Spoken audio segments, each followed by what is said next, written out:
sampaikan minggu yang lalu, ketika kesaksian daripada Stefanus, dia melihat ke atas dan dia melihat Kristus bahkan berdiri.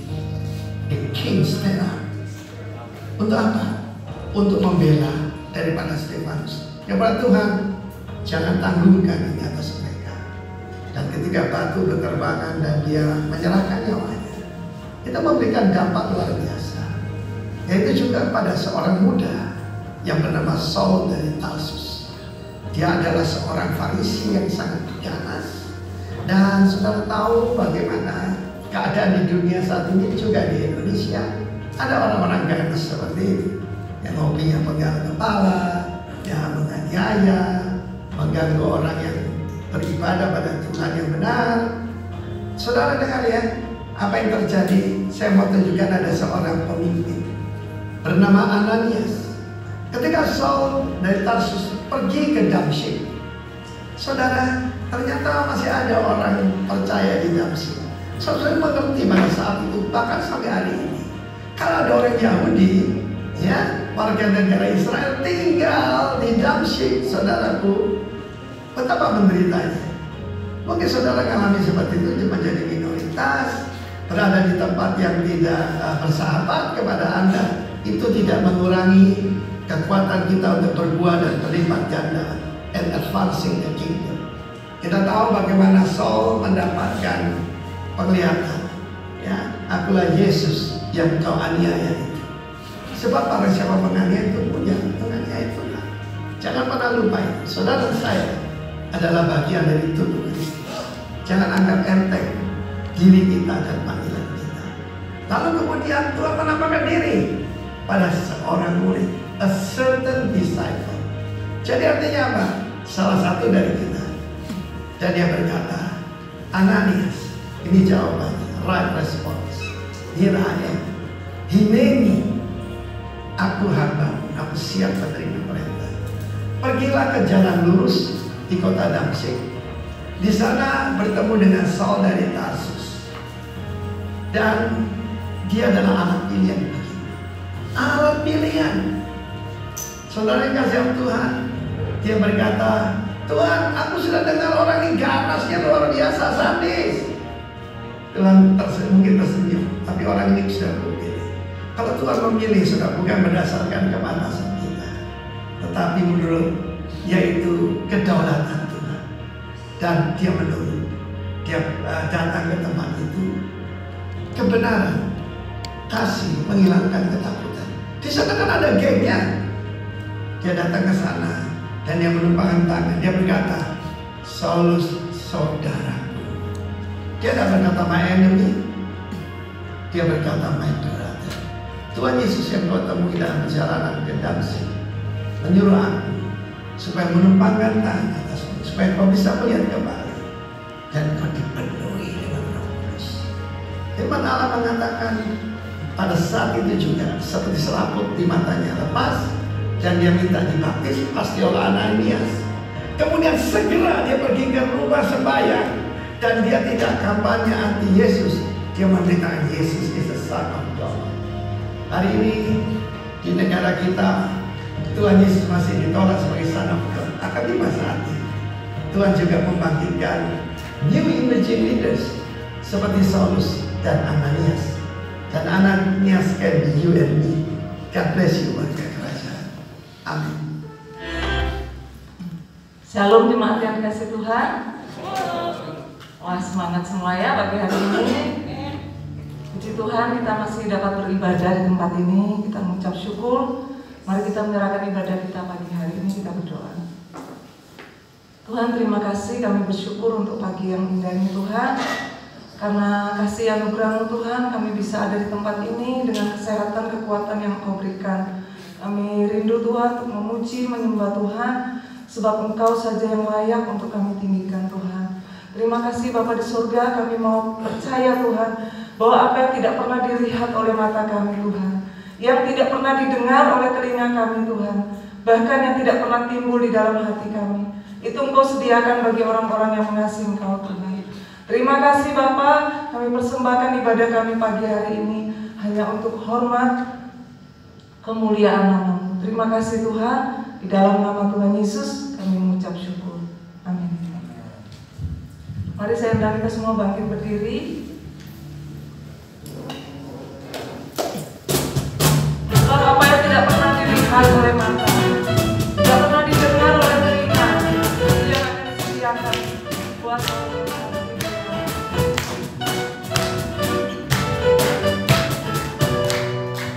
apa yang tak pernah dilihat mata,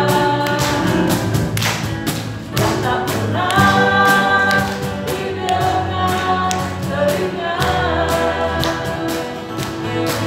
tak pernah timbul di dalam hati, semua disediakannya bagi yang mengasihi Dia. Alasanku melakukan segala perkara, tuluskan dan selamanya kuasanya tak berubah. Alasanku melakukan segala perkara, tuluskan dan selamanya kuasanya tak berubah.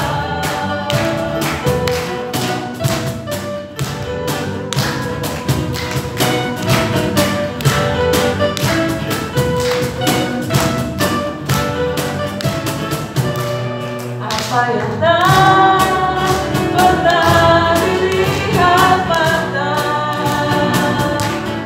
yang tak pernah didengar telinga, yang tak pernah timbul di dalam hati, semua disediakannya bagi yang mengasihi Dia. Alasanku melakukan segala perkara,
percaya Tuhan ada di tengah-tengah kami Tuhan, untuk menyampaikan apa yang menjadi isi hati-Mu buat setiap kami. Terima kasih Bapak, kami serahkan pemberitaan firman ke dalam tangan Tuhan, biar Tuhan membuka mata hati pikiran kami Tuhan.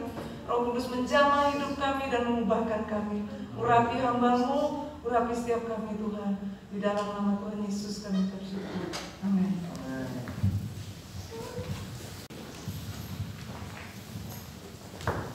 Shalom. Tanpa terasa kita sudah memasuki akhir dari tahun 2020 ya. Kita sudah di penghujung tahun 2020.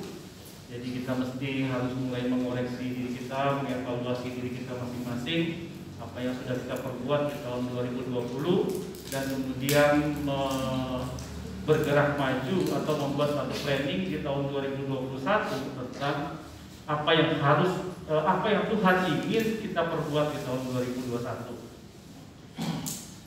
Kita mulai dengan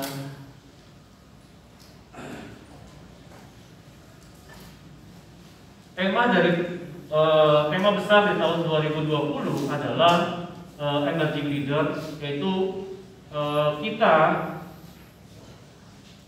mempersiapkan seorang pemimpin atau seorang pemimpin baru, atau mendewasakan orang-orang yang mau atau mempunyai keputusan untuk menjadi dewasa, sehingga saat kita memasuki tahun 2021, tema kita menjadi tema reproduksi, yaitu dari apa yang kita persiapkan di tahun 2020 ini, itu harusnya sudah di tahun 2021 orang-orang yang sudah kita persiapkan itu berani untuk mengambil satu tanggung jawab yang baru, atau berubah dari orang yang secara kerohanian itu belum dewasa menjadi orang yang lebih dewasa. Nah, tema bulan Desember kita di akhir tahun ini adalah advancing atau bergerak maju. Apa bentuk bergerak maju itu sendiri? Bergerak maju itu saya definisikan dari dua, yaitu berani untuk mengubah pola pikir dan pola hidup lebih dewasa. Jadi dari satu kedewasaan menjadi kedewasaan yang lebih sempurna lagi sampai kita menjadi serupa dengan Kristus. Kemudian yang kedua, bergerak maju adalah berani untuk menerima atau mengambil tugas dan tanggung jawab yang baru. Kalau kita dulu adalah jemaat, kita tahun depan kita memutuskan paling tidak kita menjadi anggota KM atau kita bertumbuh lebih lagi, kita menjadi pelayan Tuhan. Yohanes 2 ayat 23 sampai 25 dituliskan seperti ini. Ayat 23, dan sementara Yesus di Yerusalem selama hari raya Paskah, banyak orang percaya dalam namanya karena mereka telah melihat tanda-tanda yang diadakannya. Ayat 24, tetapi Yesus sendiri tidak mempercayakan dirinya kepada mereka karena ia mengenal mereka semua. Ayat 25, dan karena tidak perlu seorang pun memberi kesaksian kepadanya tentang manusia, sebab ia tahu apa yang ada di dalam hati manusia. Di sini situasi yang terjadi yaitu pada saat hari raya Paskah, Yesus itu ada di Yerusalem. Ketika Yesus melakukan banyak mujizat dan tanda-tanda, banyak orang percaya kepada Yesus. Tetapi Yesus tidak mempercayakan dirinya kepada semua orang yang percaya kepadanya. Nah, jika kita perhatikan ini, maka kita pun akan mengalami hal yang sama. Percaya Yesus saja tidak cukup untuk Yesus mempercayakan hidupnya kepada kita. Tingkatan ini membuat kita harus bergerak maju. Yesus tidak perlu orang mempromosikan seseorang, karena Yesus itu melihat apa yang ada di dalam hati seseorang. Artinya Yesus itu tidak melihat yang dari luar, apakah kita pandai, apakah kita firman Tuhan mungkin di luar kepala kita, atau kita penuh dengan pelayanan dan sebagainya. Tapi Yesus itu mempercayakan dirinya kepada orang yang di dalam hatinya itu punya pengertian tentang Yesus, bukan hanya sekedar pengetahuan tentang Tuhan. Sehingga tema dari firman Tuhan minggu ini saya beri tema bergerak maju dengan pengertian akan kehendak Tuhan. Kalau kita baca Roma 10 ayat 2 dan 3 dituliskan, sebab aku dapat memberi kesaksian tentang mereka bahwa mereka sungguh-sungguh giat untuk Allah, tetapi tanpa pengertian yang benar. Sebab oleh karena mereka tidak mengenal kebenaran Allah, dan oleh karena mereka berusaha untuk mendirikan kebenaran sendiri, maka mereka tidak takluk kepada kebenaran Allah. Paulus menjelaskan atau hasil dari pengamatan Paulus pada jemaat Roma adalah Paulus memberikan kesaksian bahwa jemaat Roma begitu giat terhadap Allah, tetapi dasar giatnya mereka terhadap Allah itu bukan berdasarkan pengertian yang benar. Karena apa yang mereka lakukan itu adalah mereka lakukan dengan kebenarannya sendiri. Bagaimana contoh daripada situasi ini? Kita mungkin dalam pelayanan, kita itu begitu giat, kita mengambil peran di banyak posisi, di banyak jabatan, di banyak area, dan kita merasa bahwa kita sudah bekerja keras, kita sudah sangat berkorban, baik berkorban waktu, berkorban tenaga, maupun berkorban keuangan kita terhadap pelayanan itu. Tapi kemudian apakah pengorbanan yang kita lakukan itu atau sesuatu yang sudah kita lakukan itu kita lakukan dengan pengertian yang benar? Semua akan diuji oleh waktu. Ketika apa yang kita lakukan, apa yang usaha keras yang sudah kita lakukan, pengorbanan yang sudah kita lakukan tidak dihargai, apa yang muncul dalam hati kita? Jika kita kecewa, tentulah ini akan menjadi kenyataan. Berarti kita melayani tanpa pengertian yang benar. Kemudian apalagi yang berhubungan dengan pengertian? di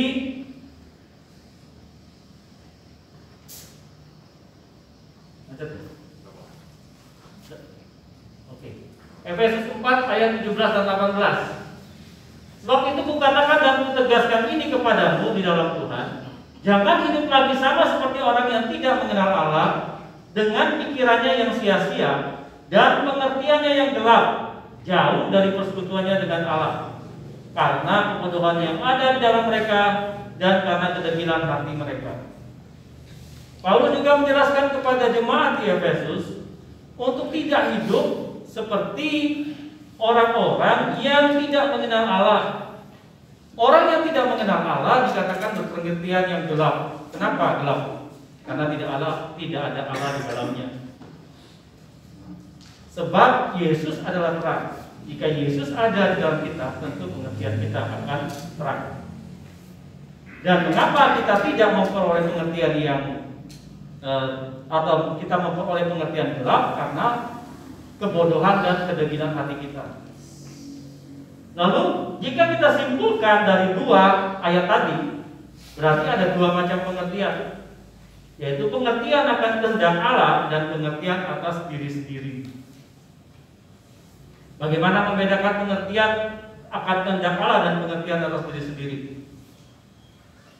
Pengertian diri sendiri atau pengertian manusia diawali dengan melihat, kemudian baru bisa memahami. Artinya fokus daripada pengertian diri sendiri itu pada panca indera kita. Apa yang kita lihat itu yang kemudian jadi patokan dalam hidup kita. Jika kita melihat masalah, tentu reaksi kita adalah kita menghindari masalah tersebut. Karena kita tahu untuk apa kita masuk dalam persoalan. Kita bisa atau kita terjebak dalam satu persoalan. Yang kita lakukan adalah kita berusaha cepat-cepat keluar dari persoalan itu. Kita bisa melakukan banyak hal, termasuk segala cara kita pakai untuk kita segera keluar dari persoalan. Itu pengertian diri sendiri. Pengertian akan kehendak Tuhan itu diawali dengan merasakan dulu, baru kemudian mengerti atau memahami. Patokannya adalah iman. Iman terjadi seperti ini. Waktu kita masuk di dalam suatu persoalan atau ada persoalan yang datang dalam hidup kita, kita tidak cepat-cepat ingin keluar, tapi kita mengevaluasi diri kita tentang apa kehendak Tuhan di dalam persoalan itu. Minggu lalu Pak Gembala menjelaskan kata berserah itu adalah bukan kata yang pasif, tapi kata yang aktif. Berserah itu artinya melawan. Berserah itu tetap melakukan. Beda dengan pasrah. Ketika persoalan datang kita pasrah, tidak melakukan apa-apa, kita bilang itu berserah kepada Tuhan. Berserah artinya kita tetap masuk ke dalam persoalan itu dan kita melihat apa yang menjadi kehendak Tuhan di dalam persoalan itu, sehingga waktu kita keluar bersama-sama dengan Tuhan.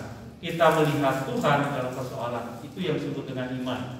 Ini perbedaan pertama. Perbedaan kedua, pengertian diri sendiri akan membawa kita mendekat atau memuaskan keinginan daging kita. Dan pengertian akan kehendak Tuhan akan membawa kita menyenangkan Tuhan atau membawa kita pada pengenalan akan Tuhan. Semuanya itu akan diuji oleh yang namanya persoalan atau masalah.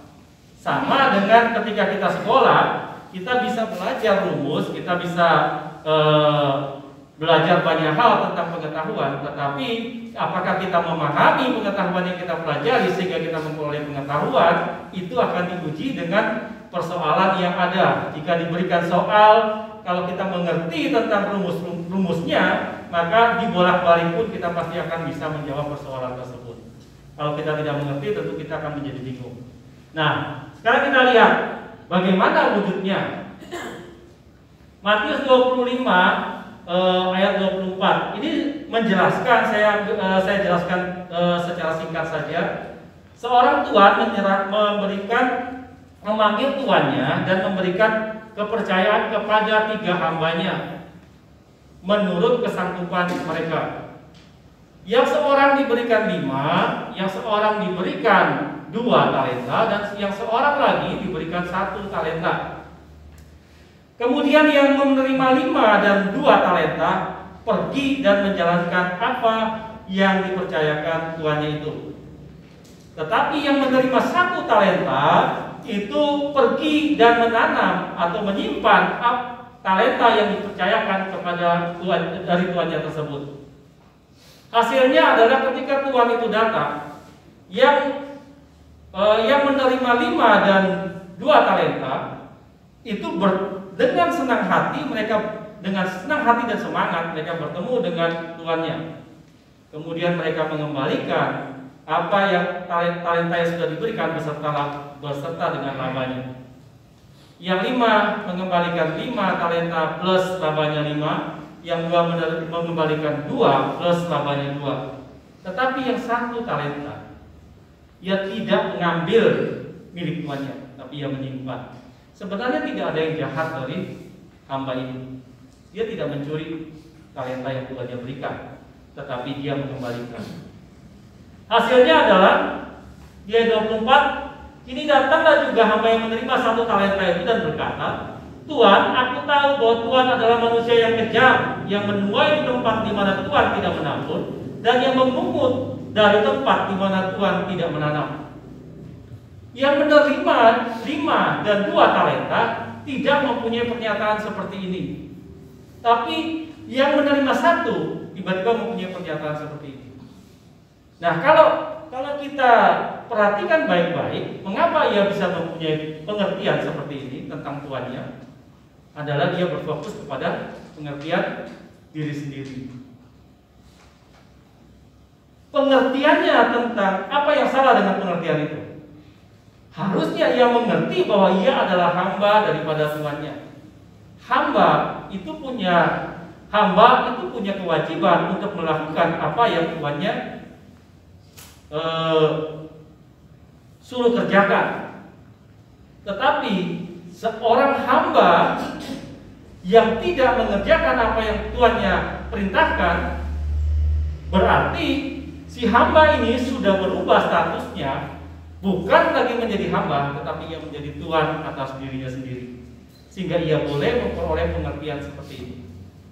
Dia bebas untuk menentukan apa pandangannya tentang Tuhannya.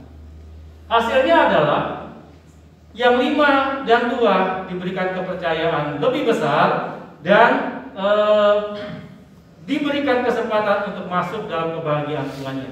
Tetapi yang 1 yang menggunakan pengertiannya sendiri mendapat hukuman. Kembali lagi, padahal ia tidak melakukan kesalahan sebenarnya. Ia cuma tidak menjalankan saja, ia tidak mengambil. Tapi ini ternyata yang menjadi persoalan adalah ia memakai pengertiannya sendiri. Apa yang kita pikirkan tentang Tuhan itu akan terjadi dalam hidup kita. Nah, contoh yang kedua yaitu Ayub. Ayub 1 ayat 1 dijelaskan bahwa Ayub itu adalah seorang yang saleh, takut Tuhan. Tetapi ia harus menghadapi persoalan di dalam hidupnya. Kemudian kita mau lihat apa yang Ayub rasakan atau apa pandangan pengertian Ayub tentang Allah saat apa yang terjadi dalam hidupnya itu bukan akibat kesalahannya. Seharusnya Ayub itu kalau saya jadi Ayub, mungkin saya akan membela diri kepada Tuhan. Saya tidak melakukan kejahatan, saya takut Tuhan, saya melakukan banyak hal dalam Tuhan. Lalu kenapa Tuhan melakukan semua ini? Nah, di sini kita bisa melihat sekalipun Ayub mengalami musibah, tapi Ayub mempunyai pengertian yang terarah kepada kehendak Tuhan. Jawaban Ayub terhadap Bildad orang tua yang berusaha membalikkan fakta tentang Tuhan adalah di Ayub 9 ayat 1 sampai 4 ini. Tetapi Ayub menjawab, sungguh aku tahu bahwa demikian halnya, masakah manusia benar di hadapan Allah? Jikalau ia ingin berperkara dengan Allah 1 dari 1000 kali, ia tidak dapat membantahnya. Allah itu bijak dan kuat, siapa yang dapat berkeras melawan dia dan selamat? Ayub mempunyai pengertian tentang Tuhan, bahwa Tuhan itu bijak dan Tuhan itu kuat sekalipun dia mengalami musibah. Kita bahas lebih dalam tentang Ayub ini ya. Oke. Bagaimana proses Tuhan membawa Ayub untuk bergerak maju dengan membangun pengertian tentang pribadi Tuhan dalam hidup Ayub. Kalau kita kembali kepada Yohanes 2 ayat 25 tadi, bahwa Yesus hanya mempercayakan dirinya kepada orang yang mempunyai pengertian tentang Tuhan di dalam hatinya. Dan kita melihat judul daripada Yohanes 2 ayat 25 ini adalah Yesus menyucikan bait Allah. Siapa bait Allah itu? Bait Allah adalah orang percaya, hidup orang percaya yang mengambil keputusan untuk menjadikan hidupnya sebagai tempat Tuhan atau Roh Kudus bertahta. Ini yang disebut dengan Roh Allah, dengan bait Allah. Dan Yesus akan menyucikan ini. Kita lihat prosesnya bagaimana. Dimulai dari keputusan Ayub untuk memiliki pengertian tentang kehendak Allah yang diperoleh dari kata orang.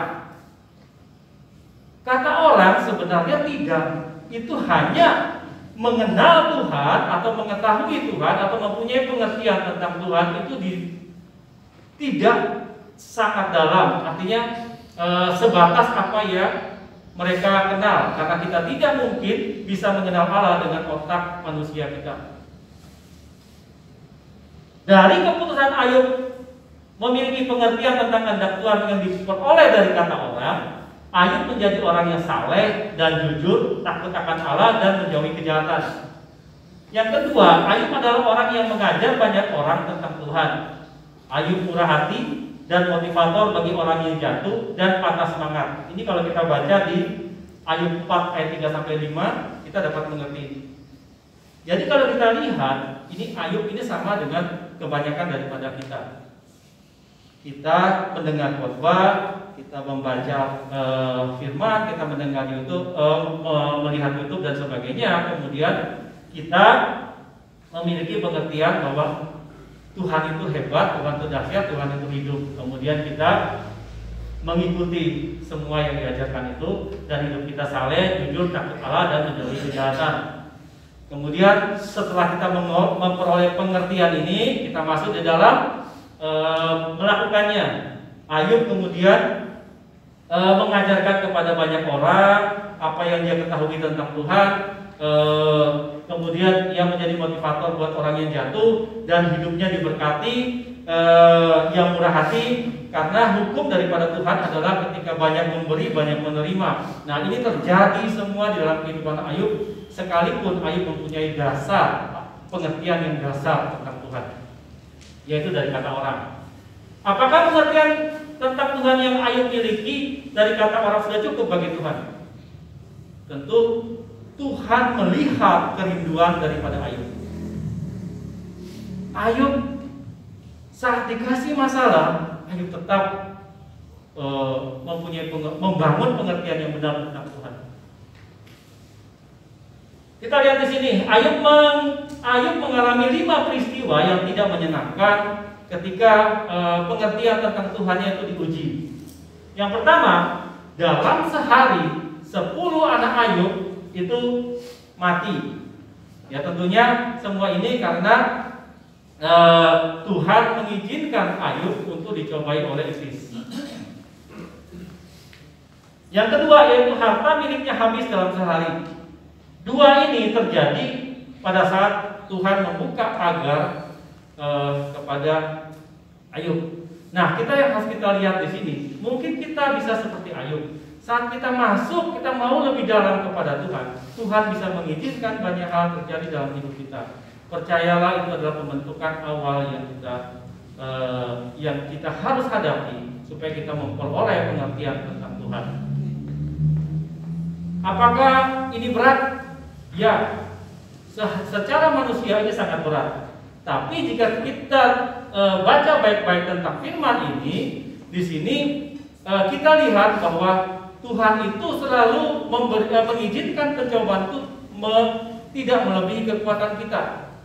Waktu iblis bernegosiasi tentang Tuhan, ingin mencobai Ayub, Tuhan berkata di dalam pencobaan yang pertama itu adalah jangan sentuh Ayub, yang lain silahkan iblis boleh lakukan. Pagar dibuka dan pesan daripada Tuhan adalah jangan menyentuh Ayub. Hartanya diambil, anak-anaknya diambil. Kemudian yang ketiga, istri Ayub memberontak dan meninggalkan dirinya dalam penderitaan. Kalau kita lihat di sini, seharusnya istri itu adalah seorang penolong yang Allah ciptakan atau yang Allah jadikan untuk menolong suaminya. Dan di dalam perjanjian pernikahan itu dijelaskan bahwa kita itu harus hidup dalam keadaan susah atau senang, sakit atau sehat, kaya atau miskin dan sebagainya. Tetapi yang terjadi adalah istri Ayub mengatakan sesuatu kata-kata yang tidak pantas dan meninggalkan Ayub. Pada saat Ayub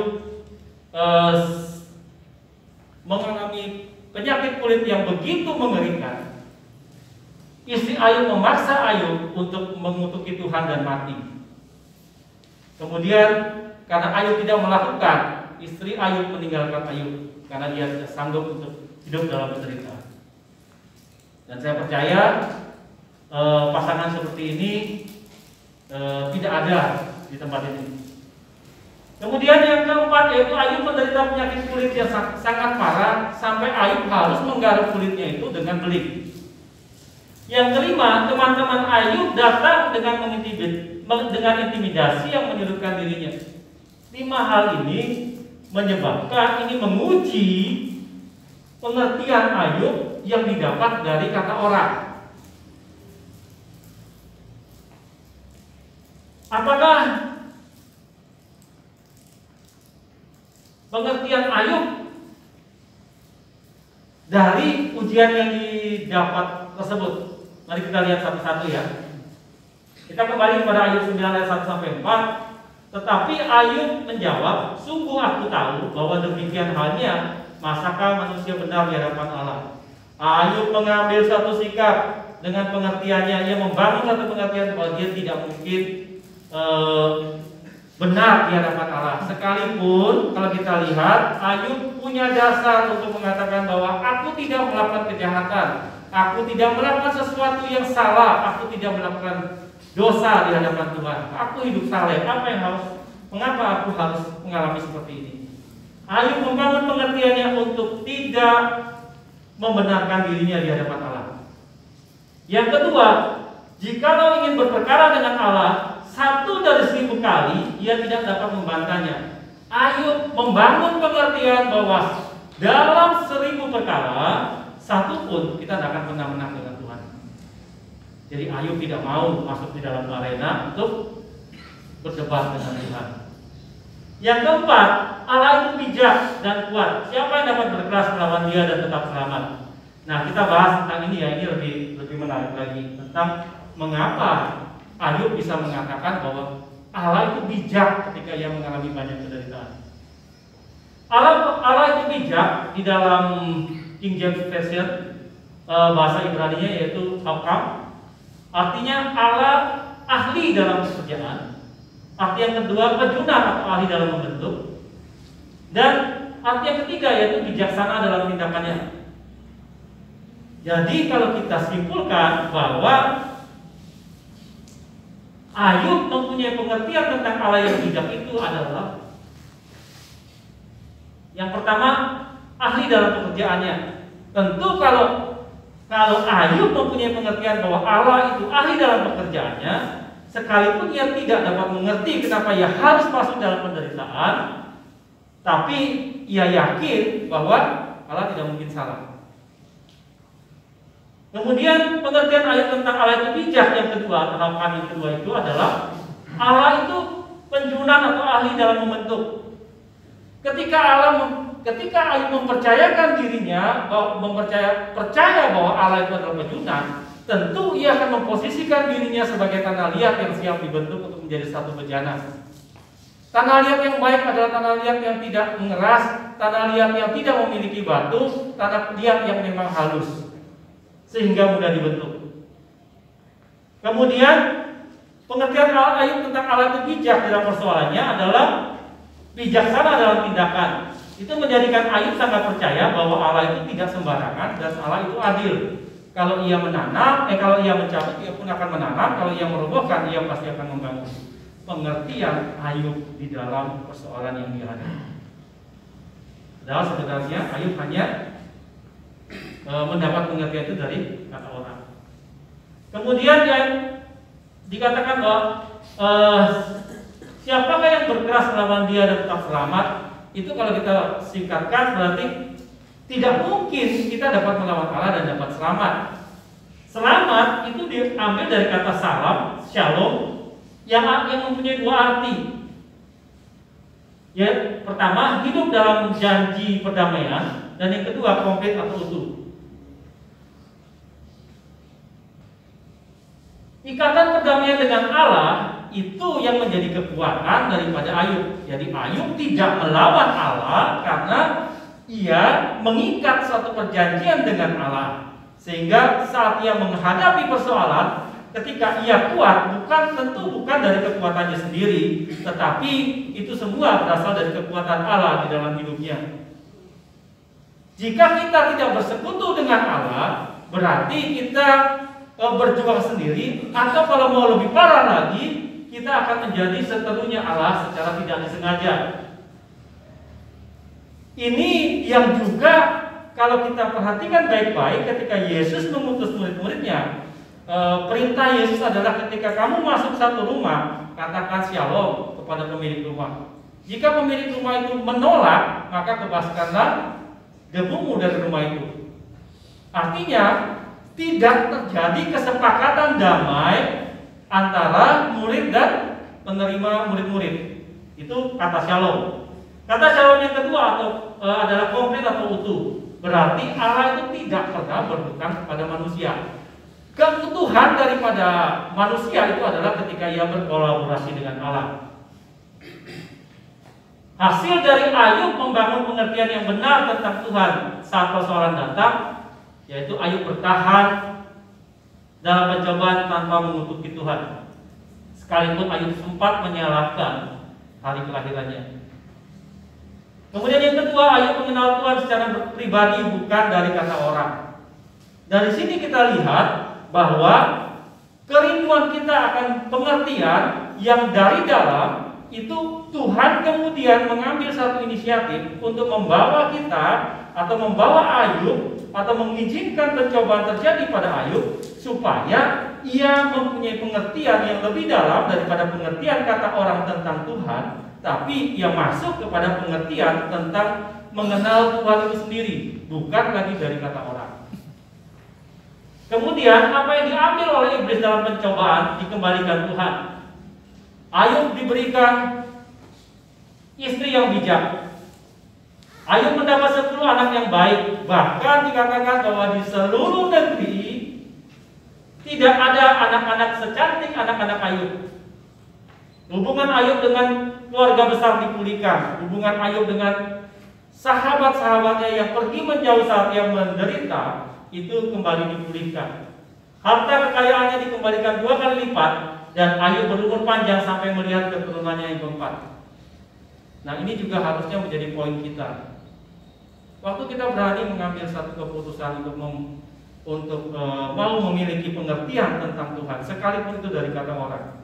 Tapi kalau kita mempunyai kerinduan yang lebih dalam, dan kerinduan itu Tuhan lihat, maka sebelum Tuhan mempercayakan dirinya kepada kita, ia pasti akan mau untuk merubah kita. Ia pasti akan memberikan kemampuan seperti kita mempunyai kemampuan tentang seperti Ayub. Sebab pandangan kita tentang Tuhan akan menentukan bagaimana Tuhan bergerak dalam kehidupan kita. Jika kita mengatakan bahwa Ayub mengatakan Tuhan itu jahat, maka selesailah hidup Ayub. Tapi Ayub membangun pengertian ini. Ini pelajaran yang kita dapat pelajari, bahwa pengertian yang kita ambil di dalam pelayanan dan di dalam persoalan yang kita hadapi, ketika kita mau untuk masuk mengenal Tuhan lebih dalam, itu akan menentukan apa yang kita raih. Sekalipun kita mengalami penderitaan, jangan keluar di dalam pengertian untuk mengenal Tuhan lebih dalam. Lalu bagaimana cara kita memperoleh pengertian akan kehendak Tuhan? Cara yang pertama ialah takut Tuhan. Amsal 9 ayat 10, permulaan hikmat adalah takut akan Tuhan dan mengenal yang Maha Kudus adalah pengertian. Permulaan hikmat adalah takut akan Tuhan. Ketika kita memilih takut akan Tuhan, tentu rasa takut ini bukanlah kita menghindar terhadap Tuhan, tapi ketika kita mengambil keputusan takut akan Tuhan, tentu kita harus memperdalam atau belajar banyak tentang apa yang Tuhan suka dan apa yang Tuhan tidak suka. Di sini kalau Daud mengatakan itu sebagai proses merenungkan firman Tuhan siang dan malam. Sehingga waktu kita berjalan, itu kita sikap kita yang takut akan Tuhan adalah kita berusaha menyenangkan hati Tuhan. Selalu mengambil keputusan untuk menyenangkan hati Tuhan dan menghindari atau membenci apa yang bisa membuat Tuhan tidak disukakan. Kemudian Mazmur 25 ayat 12, siapa orang yang takut akan Tuhan? Kepadanya Tuhan akan menunjukkan jalan yang harus dipilihnya. Kalau kita lihat dari cerita Ayub, saat ia mempunyai posisi atau sikap takut akan Tuhan, Tuhan itu kemudian memberikan Ayub jalan-jalannya sehingga Ayub itu dapat kuat. Nah, sekarang kita lihat jalan seperti apa yang Tuhan siapkan kepada Ayub. Kita selalu pengalaman saya adalah Tuhan itu memberikan kemampuan kepada kita. Tuhan tidak terlalu memperdulikan hasil, tapi Tuhan mau kita berproses sehingga dalam proses itu kita mengenal Tuhan lebih dalam lagi. Jadi Tuhan tidak fokus kepada persoalan kita, tapi Tuhan fokus pada apa yang menjadi hidup kita, sehingga kita perlu dibentuk. Proses seberat apapun yang kita alami itu tidak penting bagi Tuhan. Tapi yang Tuhan pentingkan adalah kita dapat keluar dalam proses itu bersama-sama dengan Tuhan. Kecuali kita yang memutuskan untuk keluar. Nah, ketika kita melakukan itu, maka Tuhan akan menunjukkan jalannya. Ketika kita merenungkan firman Tuhan, Roh Kudus diberikan untuk kita dapat mengerti atau memahami firman sebagai firman yang dibukakan, bukan hanya sebagai logos, tapi sebagai rema. Kadang-kadang banyak hal yang kita tidak mengerti, tapi milikilah rasa takut akan Tuhan, pasti kita akan menemukan jalan. Bagaimana cara memperoleh pengertian yang kedua? Yaitu kecaplah dan lihatlah. Mazmur 34 ayat 8 mengatakan, kecaplah dan lihatlah betapa baiknya Tuhan itu, berbahagialah orang yang berlindung kepadanya. Kecap dan lihatlah. Ketika kita mencoba satu makanan, tentu kita lihat dulu makanan ini kelihatan enak apa tidak, baru kemudian kita makan. Tapi di dalam Tuhan, untuk memperoleh pengertian tentang Tuhan, kita ini di Mazmur 34 mengajarkan untuk kita kecap dulu. Sekalipun ini kelihatannya tidak baik, kecap, rasakan dulu. Rasakan, baru kemudian kita lihat. Nah, dengan demikian pengalaman akan menjadi bagian kita.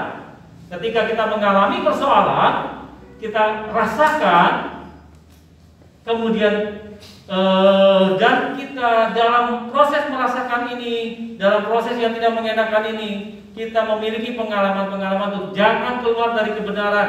Pengalaman itu menjadi satu yang berharga dalam hidup kita, bahwa kita keluar bersama-sama dengan Tuhan. Makanya di dalam KM kita selalu bertanya tentang apa pengalaman Anda tentang satu pergumulan atau apa yang sedang dibahas. Kenapa? Pengalaman kita itu akan banyak membawa hikmat kepada orang lain. Pengalaman itu penting sebab pengalaman dari mengecap dan melihat apa yang Tuhan izinkan terjadi dalam hidup kita, itu kita dapat mengenal betapa baiknya Tuhan. Dan kita dapat tahu, sekalipun kita masuk dalam satu persoalan itu dalam persoalan kita bisa melihat perlindungan Tuhan di dalamnya. Kalau kita tidak masuk di dalam persoalan, tentu kita tidak tahu bahwa Tuhan betul berlindung. Ya kan seperti itu. Nah yang ketiga yaitu hidup di dalam komunitas atau KM. Amsal 2 ayat 4 dan 5, jikalau engkau mencarinya seperti mencari emas atau perak dan mengejarnya seperti mengejar harta terpendam, maka engkau akan memperoleh pengertian tentang takut akan Tuhan dan akan mendapat pengenalan akan Allah. Kenapa saya kaitkan ayat ini dengan KM? Pertama, di dalam KM itu kita mempelajari, kita mendapat pengajaran tentang Tuhan. Jika kita mencarinya seperti emas, emas itu tempatnya di dalam. Mungkin ada emas di luar, tapi tidak banyak. Tapi emas itu adanya dengan digali di bagian dalam daripada bumi. Jika kita mencarinya dengan seperti mencari emas dan perak dan mengejarnya seperti harta terpendam, dikatakan bahwa kita akan dapat pengertian tentang Tuhan. Kita dapat menggali banyak hal ini di dalam KM. Karena dalam KM itu kita tidak hanya mendapat tentang apa saja yang kita gali, tapi juga kita mendapat apa yang orang lain gali. Pengalaman-pengalaman orang bersama dengan Tuhan itu kita dapatkan dengan di dalam KM. Tertanam dalam KM menjadikan kita kuat dari dalam atau memperoleh banyak hikmat. Nah, kita akan kuat dari dalam itu ketika apa? Firman Tuhan itu ada dalam hidup kita. Kita akan memperoleh pengharapan terhadap untuk menghadapi persoalan yang ada. Bertumbuh dalam KM adalah belajar pengetahuan dan pengertian tentang firman Tuhan. Berbuah dalam KM adalah melalui proses saling. Ketika kita memperoleh pengetahuan, kita sudah kuat dari dalam, kita akan berbagi kesaksian, kita akan berbagi berkat kepada saudara-saudara kita yang lain. Nah, ini semua kita dapat melihat kesaksian, banyak kesaksian yang sudah saya dapatkan dari beberapa orang yang saya tanyakan tentang bagaimana saat kamu mengalami masalah atau mengalami musibah dan anggota KM membantu kamu. Kemarin saya ada bertemu dengan seorang teman. Di situ dia mengatakan bahwa ya kalau tidak ada KM, ketika saya mengalami satu bencana, saya akan berjuang sendiri. Tapi dengan adanya KM itu kemudian membantu saya, dan sampai sekarang saya merasa bahwa pertumbuhan rohani saya dimulai dari KM tersebut. Nah, saya berharap bahwa ini menjadi motivasi kita semua, bahwa ayo kita yang mempunyai pengertian tentang Tuhan, kita masuk dalam KM dan jangan berhenti sebagai anggota KM yang pasif, tapi menjadilah anggota KM yang aktif. Gali sedalam-dalamnya pengetahuan atau pengertian tentang Tuhan, seperti kita mencari emas atau perak dan kita mengejar harta yang terpendam. Mari kita bergerak maju dengan pengertian yang benar, melalui takut akan Tuhan, kecap di harta dan hidup dalam KM. Sehingga pelayanan yang kita lakukan atau apapun yang kita lakukan di dalam Tuhan, di dalam hidup kita ini didasari dengan satu pengertian yang benar, bukan dengan pengertian kita sendiri. Sehingga kita, sekalipun kita tidak dihargai, sekalipun kita masuk dalam persoalan karena kita melayani Tuhan dengan pengertian yang benar, kita tidak akan merasa kecewa, kita tidak akan merasa kepahitan, tapi kita tahu bahwa semuanya itu untuk membuat kita mengenal Tuhan. Demikian yang bisa saya sampaikan. Semoga menjadi berkat buat kita semua, dan selamat Natal tahun 2020 dan tahun baru 2021. Tuhan Yesus memberkati. Mari kita berdoa. Tuhan, terima kasih buat firman yang telah Kau sampaikan. Hamba percaya Tuhan bahwa firman itu tidak sia-sia dalam kehidupan kami.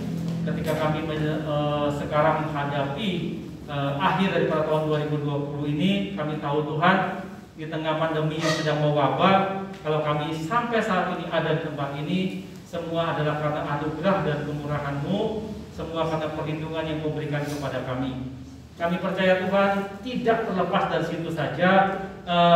Kerinduan kami untuk kami memperoleh pengertian yang lebih dalam lagi tentang Engkau akan disambut dengan satu kerinduan yang lebih lagi daripada Tuhan sendiri, dengan memberikan kami kemampuan untuk kami dapat berespon dengan benar terhadap suatu persoalan yang datang kepada kami, sehingga apapun yang kami hadapi tidak membuat kami jatuh, tapi membuat kami semakin mengenal Tuhan di dalam apapun yang kami hadapi.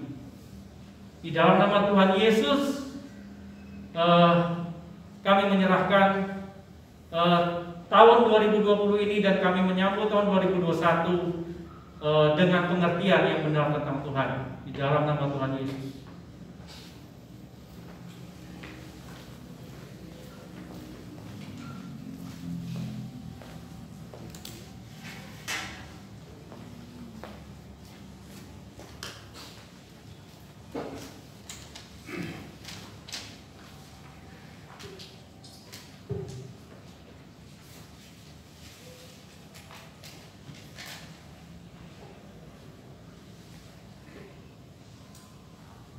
Ya, haleluya.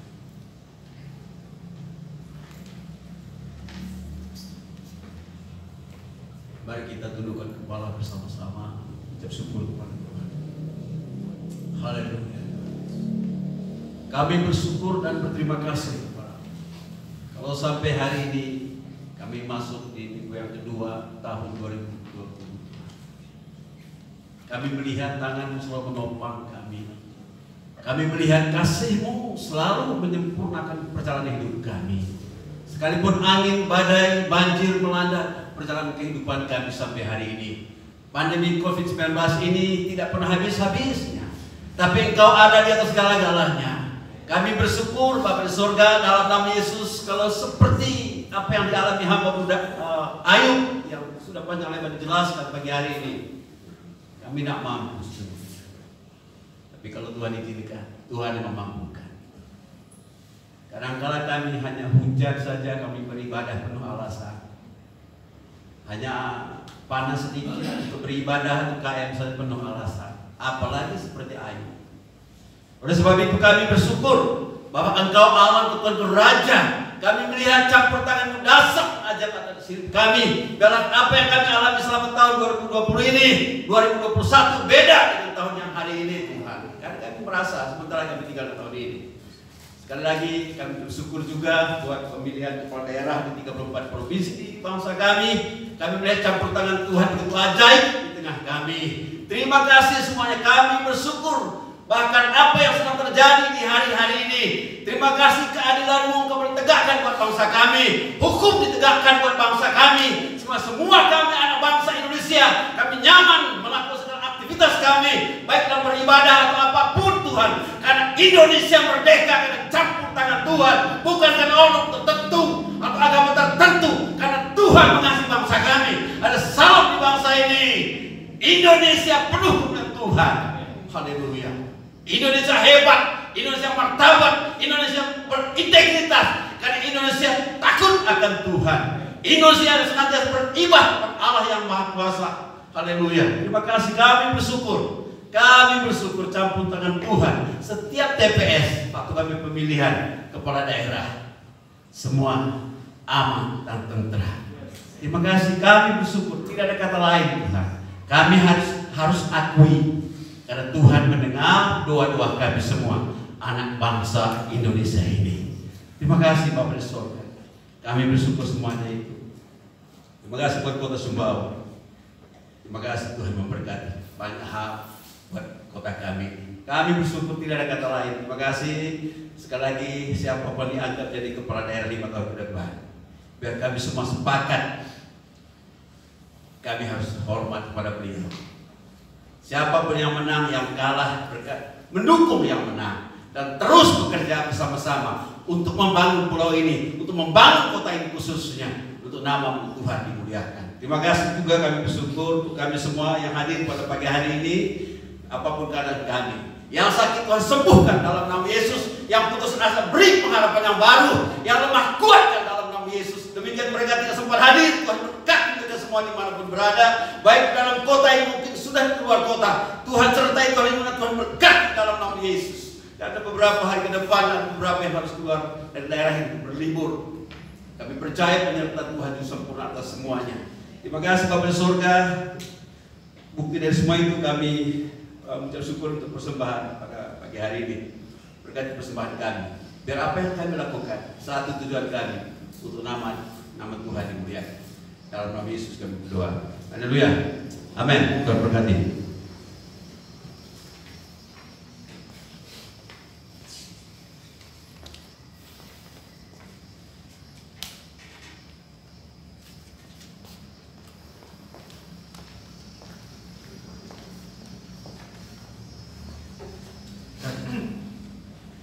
Untuk pengumuman minggu ini, minggu depan kita akan kembali bertemu lagi di tempat ini seperti biasa jam 8 pagi. Dan untuk para GKM, kami mengundang para GKM untuk pertemuan KM 1 nanti sore jam 16, tempatnya di Toko Mode Surabaya untuk semua GKM. Itu saja pengumuman untuk minggu ini. Tuhan Yesus memberkati.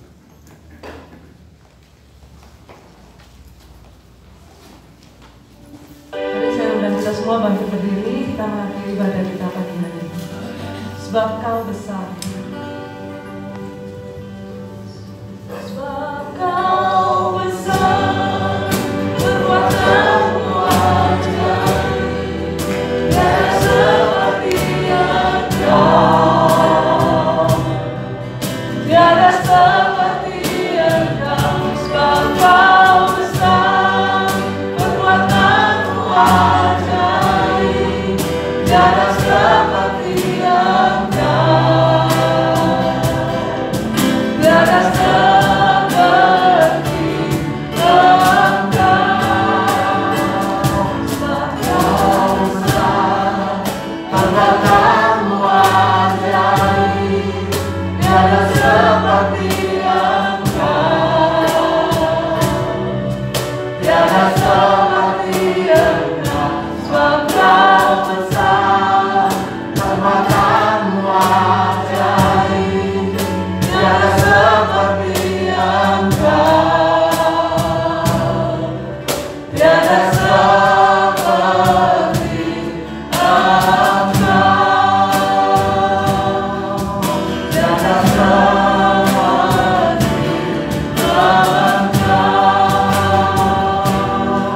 tiada